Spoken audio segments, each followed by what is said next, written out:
আমি তাকে খুব ভালোবাসতাম। প্রতিদিন কথা হতো, ছোট ছোট মুহূর্তগুলোতেই সুখ খুঁজে পেতাম আমরা। সেদিনও সবকিছু ঠিক ছিল। হঠাৎ সে বলল, মোবাইলের চার্জ শেষ হয়ে যাচ্ছে, আমি 2 মিনিট পর আসছি। আমি অপেক্ষা করতে লাগলাম। 2 মিনিট গেল, 10 মিনিট গেল, তারপর 1 ঘন্টা। রাতটা কেটে গেল শুধু অপেক্ষায়। মন আর আসেনি।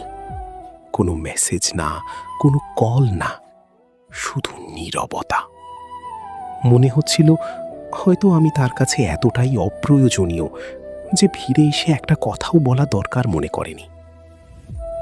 অভিমানে, কষ্টে আমি তাকে ব্লক করে দিলাম। ভাবলাম, যে মানুষটা আমার অপেক্ষার মূল্য বুঝে না, তার জন্য এতটা অনুভূতি রাখার কোনো মানে নেই।